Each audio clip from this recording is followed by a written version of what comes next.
오늘 우리에게 주시는 하나님의 말씀은 창세기 37장 18절에서 36절입니다. 요셉이 그들에게 가까이 오기 전에 그들이 요셉을 멀리서 보고 죽이기를 꾀하여 서로 이르되 꿈꾸는 자가 오는도다. 자, 그를 죽여 한 구덩이에 던지고 우리가 말하기를 악한 짐승이 그를 잡아먹었다 하자. 그의 꿈이 어떻게 되는지를 우리가 볼 것이니라 하는지라.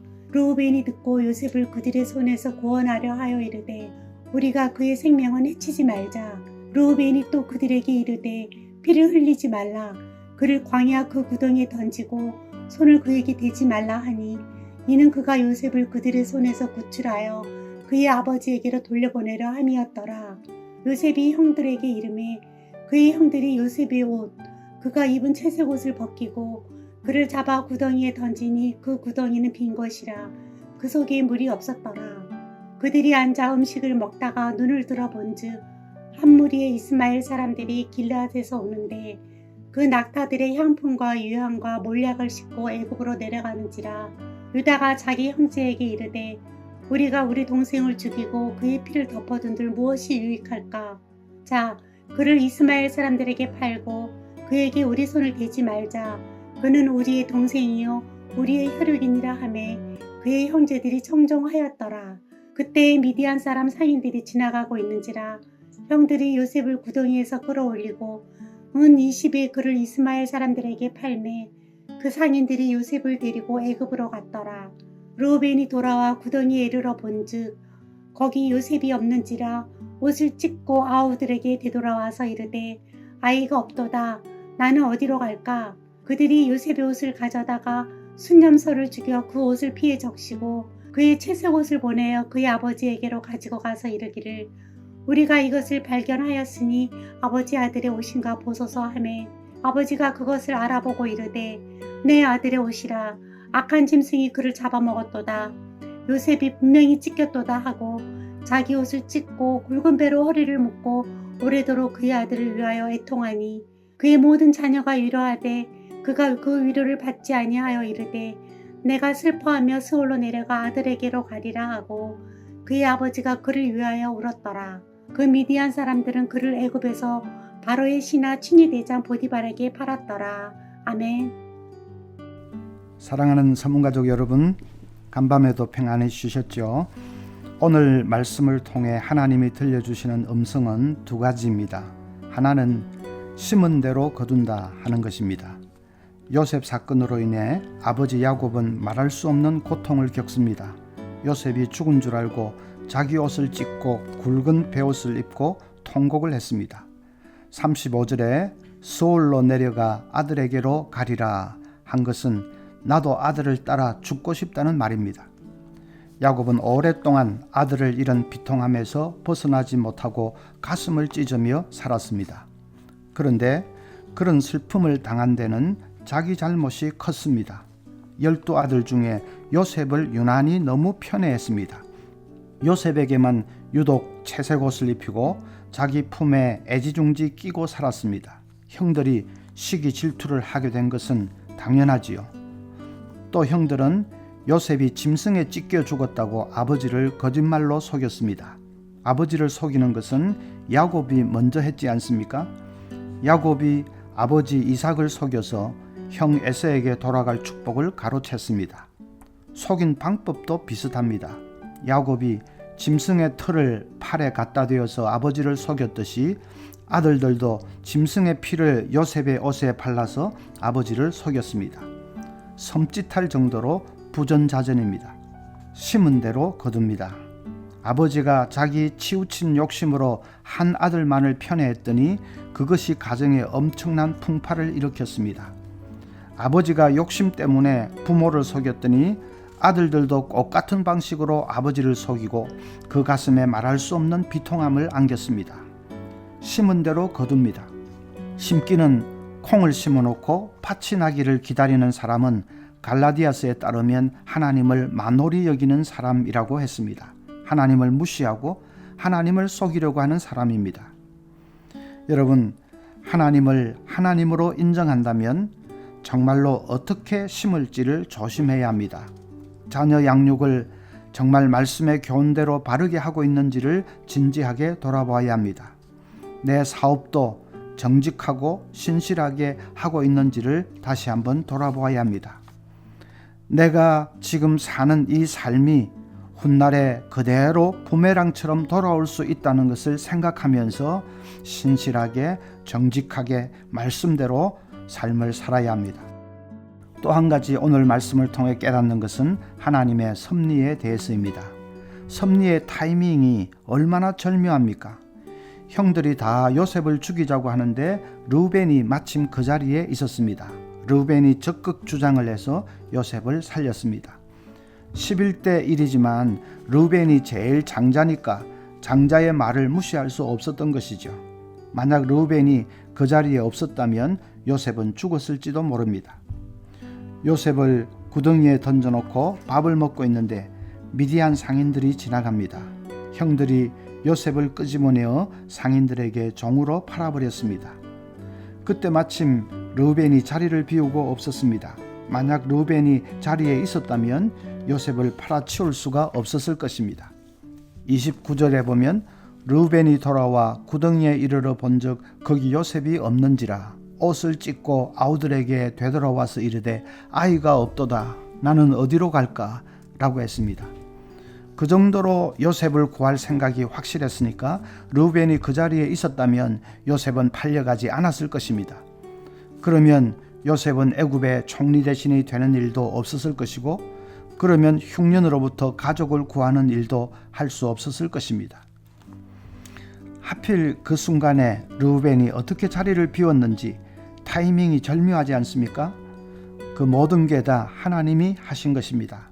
하나님이 당신의 섭리를 이루기 위해 타이밍을 절묘하게 사용하신 것입니다. 섭리의 최고봉은 하나님은 악을 통해 당신의 섭리를 이루신 것입니다. 악을 사용해서 섭리를 이루셨습니다. 형들이 요셉을 무섭게 시기 질투한 것은 분명 악입니다. 그들은 동생을 완전 죽이려고 했습니다. 르우벤이 말리지 않았다면 죽였을 것입니다. 그런데 그 악 때문에 요셉은 애굽으로 갔고 거기서 위대한 인물이 되었고 온 열방을 기근으로부터 구출해내는 구원자가 되었습니다. 요셉 자신도 물론 그런 것은 꿈에도 생각지 못했습니다. 구덩이에 던져졌을 때 완전히 죽는 줄 알고 울부짖었습니다. 훗날에 형들이 이렇게 말하는 장면이 나옵니다. 42장 21절에 그들이 서로 말하되 우리가 아우의 일로 말미암아 범죄하였도다. 그가 우리에게 액을 할 때에 그 마음의 괴로움을 보고도 듣지 아니하였으므로 이 괴로움이 우리에게 임하도다. 요셉이 구덩이 속에서 액을 했다고 했습니다. 그래도 형들은 그를 구해주지 않았고 미디안 상인들에게 노예로 팔아버렸습니다. 그 어린 소년이 머나먼 애굽으로 팔려갈 때 얼마나 무서웠겠습니까? 그런데 그 모든 시련과 고통을 하나님이 사용하셔서 당신의 섭리를 이루셨습니다. 우리 교회에 와서 세미나를 인도한 적이 있는 김기현 목사님, 그분 책에 보면 이런 감정이 실려 있습니다. 그 목사님은 이전에 섬기던 교회에서 엄청난 고난을 받았습니다. 교인들과 직분자들이 목사님을 너무너무 괴롭히고 힘들게 했습니다. 그냥 꼭 죽었으면 좋겠다 싶을 때가 한두 번이 아니었다고 합니다. 그럴 때 자기를 붙든 것은 가족이었습니다. 아내와 아이들이 온몸을 다해 아빠를 위로하고 힘이 되어 주었습니다. 가족의 사랑 때문에 자기는 살고 싶었고 그리고 살았습니다. 또 한 가지 자기를 붙들어 준 것은 책이었습니다. 부산은 자기에게는 낯선 도시라 괴로울 때에 어디로 갈 데가 없습니다. 돈도 없으니 어디 가서 머리를 식힐 수도 없습니다. 그러니 괴로울 때마다 책 속으로 도피를 했다고 합니다. 책 속으로 유배를 떠났다고 합니다. 죽으라고 책을 읽었습니다. 그랬더니 성경에 대해서, 고전에 대해서, 철학과 심리학에 대해서 눈이 확 열렸습니다. 지금 자기가 이곳저곳 강사로 불려다니면서 강의를 하는 것이 다 그때 읽은 책 덕분이라는 것입니다. 그 어렵던 교회 문제도 힘들게 하던 사람들이 제풀에 꺾여서 다 떠나고 저절로 해결이 되었습니다. 남은 것은 박식한 지식과 해안입니다. 하나님의 섭리가 얼마나 놀라운지요. 시련을 통해 하나님이 엄청난 복을 주신 것입니다. 시련을 당할 때 그것을 바라보는 시각에는 여러 단계가 있습니다. 첫 번째 단계는 모든 것을 다른 사람의 탓으로 돌리는 것입니다. 남 탓으로 돌리고 환경 탓으로 돌리고 세상 탓으로 돌리는 것입니다. 그러면서 밖을 향해 끝없이 불평과 원망의 손가락질을 합니다. 그건 잘못입니다.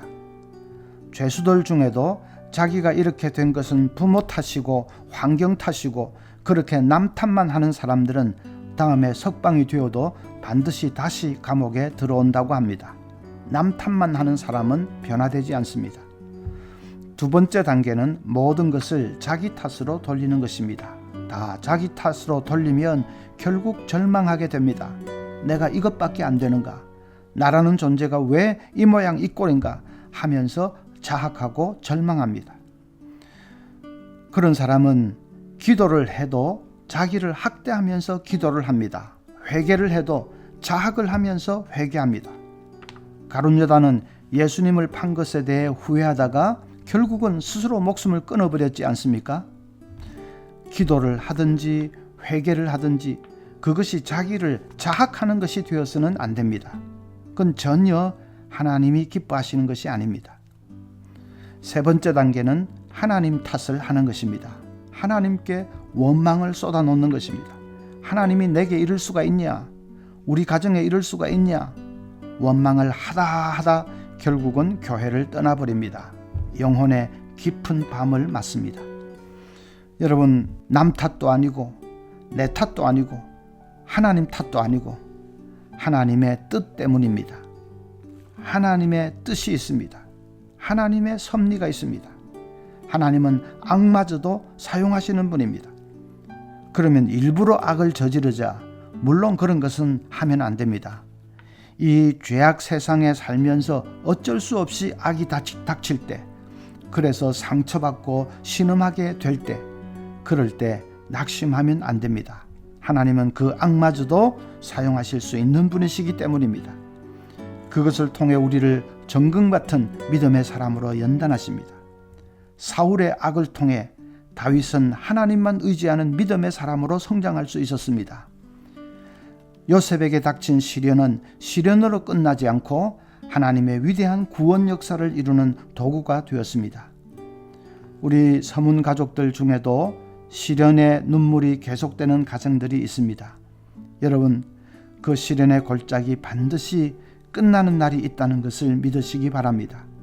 그 골짜기 통과한 후에 내가 정금 같은 믿음으로 변화될 것이라는 것을 믿고 꼭 승리할 수 있기를 바랍니다. 오늘 아침 이렇게 기도합시다. 시련을 당할 때 탓이 아니라 뜻인 것을 믿고 인내하며 나아가게 하소서. 그렇게 기도하십시다.